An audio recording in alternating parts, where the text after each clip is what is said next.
The doors of the Chancery Court had never opened upon a silence so absolute, so suffocating, so devastatingly complete until that morning, until her morning. Every powdered wig turned, every quill stilled, every breath in that grand gilded chamber became a prisoner held captive in a chest that dared not release it. For standing in the doorway of the most consequential legal proceeding of the season, framed by the grey November light like a figure conjured from the very depths of a man's most haunted nightmare, was a woman the entirety of England had been told, emphatically and without question, was dead. Lady Vivienne Ashford, Duchess of Blackmere, wife. And she was very much, undeniably, alive. Welcome, dear listeners, to the Duke's Lost Letters, the channel where the secrets of the Regency era live on, where scandalous hearts beat behind pearl-buttoned bodices, and where no secret, however deeply buried, stays in the ground forever. If you are new to our little world of drama, betrayal, and breathless romance, I am so glad fate has brought you here today. Please do take a moment now to like this story. That single gesture means more than you could possibly know to the telling of tales such as these. And if you wish never to miss a single scandalous revelation, subscribe to the channel and ring that notification bell. Now, let us return to the courtroom that stopped all of London cold. The proceedings had been, up until that precise moment, a matter of elaborate aristocratic theatre. His Grace, Edmund Rees Ashford, the Duke of Blackmere, stood at the centre of the chamber, his tall, broad-shouldered figure clothed in severe charcoal wool, his jaw set like carved marble, and his dark eyes fixed upon the middle distance with the practised vacancy of a man who has long since mastered the art of feeling nothing in public. He was, by all observable accounts, composed, unshakable, the very picture of ducal indifference. He had come to court for one singular purpose, to prove, before God, the Crown, and every gossip-hungry member of the ton assembled in the gallery above, that his first wife had perished during the autumn crossing of 1811, that her ship, the Constance Mary, had gone down in a squall off the coast of Brittany, that he was, therefore, a widower of 3 years' standing and entirely free, legally, morally, and spiritually, to enter into the betrothal he had only last spring announced to Miss Cecily Pemberton, the fair-haired, gentle-natured daughter of the Earl of Havestock. Cecily herself sat in the gallery, her white-gloved hands folded in her lap, her countenance serene as a painted Madonna.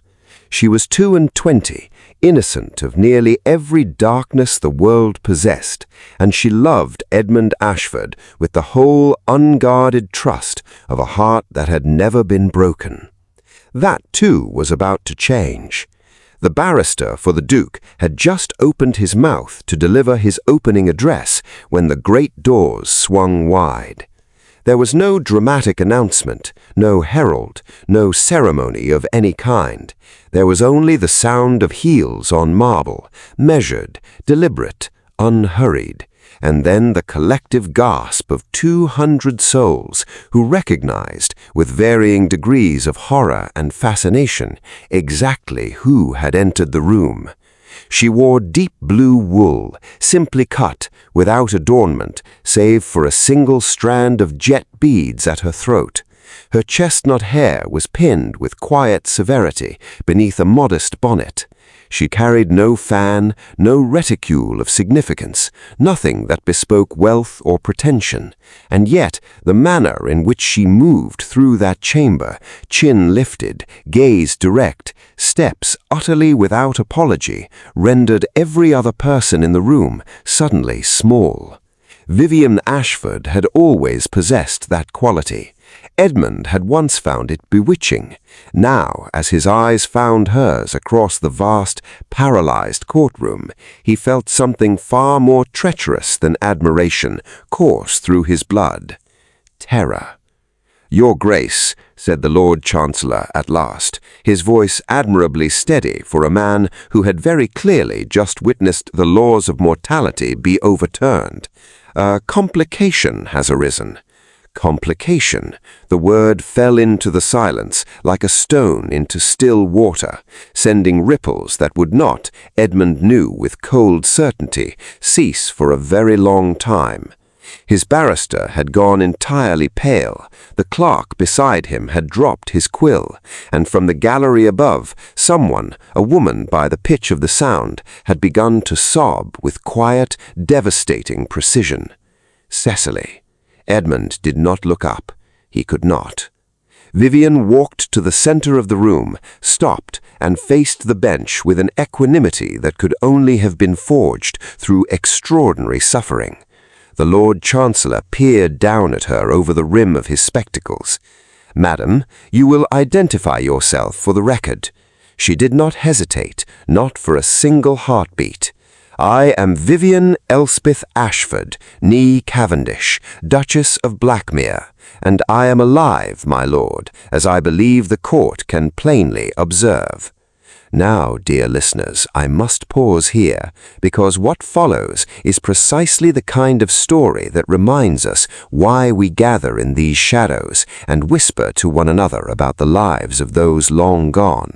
Stories of love and deception, of survival and consequence, of the terrible costs we pay when we let pride govern our hearts instead of truth.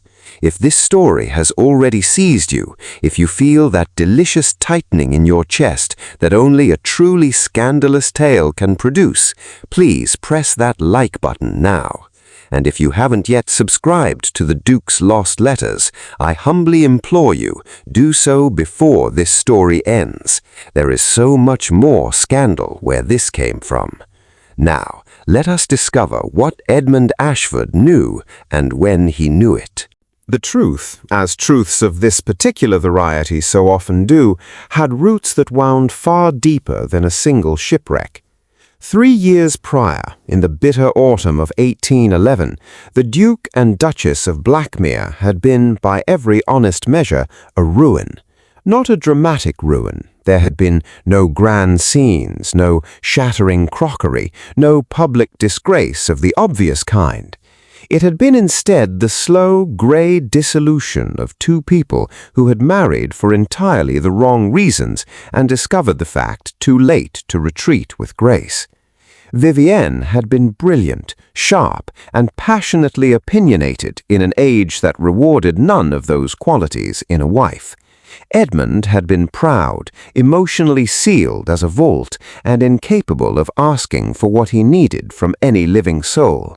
They had circled one another for 4 years in the frost of Blackmere Lanna, speaking in pleasantries, conducting their lives in parallel lines that never once converged. When Vivienne announced her intention to visit her ailing cousin in Brittany, Edmund had not protested. He had, in the deep and shameful privacy of his own heart, felt something he would spend years attempting to misname as relief. The report of the shipwreck had come 6 weeks later, borne by an official dispatch bearing the seal of the British consul at Nantes. The Constance Mary had floundered. The manifest listed the Duchess of Blackmere among the presumed lost. Edmund had read the dispatch twice, set it down upon his desk, and then walked to the window and stared out at the frost-pale gardens of his ancestral estate for a very long time, telling himself that the burning sensation behind his eyes was the cold air, and nothing at all more significant than that. He had not, he now admitted to himself in the ringing silence of the courtroom, inquired any further. He had not sent his own investigators. He had not corresponded with the consul beyond the necessary formalities. He had accepted the report with a readiness that, in retrospect, reflected neither grief nor relief, but something far more contemptible, the passive willingness to let a convenient truth remain unexamined. Vivienne, for her part, had survived. Her ship had indeed been separated in the squall, badly damaged, and ultimately redirected to a small Basque harbor where she had convalesced for nearly 4 months under the care of a local physician and his wife. She had written to Edmund twice during that period. Both letters had gone unanswered. She had eventually concluded, with the particular clarity that illness and isolation bestow, that her husband either believed her dead and had not pursued the matter, or, and this suspicion had grown over time to become a certainty, he had received word of her survival and made a calculated choice to embrace the alternative. She had spent 2 further years gathering the evidence to prove it. "Your Grace," said Vivienne, turning at last from the bench to look directly at the man she had married, "I have in my possession correspondence, notarized testimonies, and the sworn affidavit of the British consul at Nantes, who received my letter of survival in December of 1811 and forwarded a copy to Blackmere House in January of 1812. She paused, and something flickered in her expression. Not triumph, not rage, but the particular sorrow of a woman who had once loved a man and was now being compelled to destroy him. The courtroom erupted. Edmund did not move. He stood in the explosion of voices and exclamations and the distant, devastating sound of Cecily Pemberton weeping openly in the gallery, and he looked at his wife, his living, breathing, unbowed wife, and he understood with the full and terrible force of reckoning that there are some silences a man chooses that echo for the rest of his life. He had chosen his, and now he would answer for it. What followed in the weeks after that courtroom morning would become, in the annals of London society, one of the most discussed, dissected, and breathlessly retold scandals of the entire Regency era. The betrothal to Miss Pemberton was dissolved. The Earl of Haverstock withdrew from all association with Blackmere with magnificent and frosty dignity.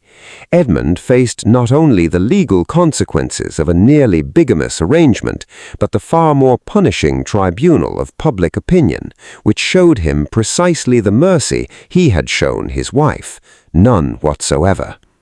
But the truest consequence was this. In the long candle-lit evenings that followed, in the cold library of Blackmere Manor, where the fire crackled and the frost pressed its fingers against the tall windows, Edmund Ashford sat across from Vivienne and did something he had never, in 4 years of marriage, managed to accomplish. He spoke the truth. Not the careful, managed ducal variety of truth, deployed to maintain dignity and deflect examination, but the raw, unguarded, humbling truth of a man who had let pride stand between himself and everything that had ever genuinely mattered. He told her of the letter from the consul, of the morning he had read it and set it deliberately in the back of the drawer, of every justification he had constructed in the months that followed, every sophisticated lie he had told himself about incompatibility and irretrievable damage and the merciful fiction of a clean ending. Vivienne listened. She did not weep. She was long past the place where his confessions could wound her.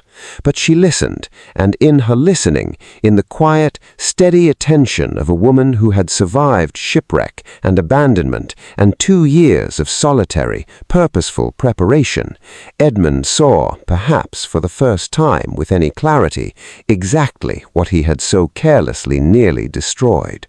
Not merely a marriage, not merely a legal arrangement, but a person, formidable, worthy, irreplaceable. Whether Vivienne Ashford ever found within herself to forgive her husband, whether the embers of what they once briefly, fleetingly been to one another could be coaxed back to flame, is a question that the pages of history answer only in whispers.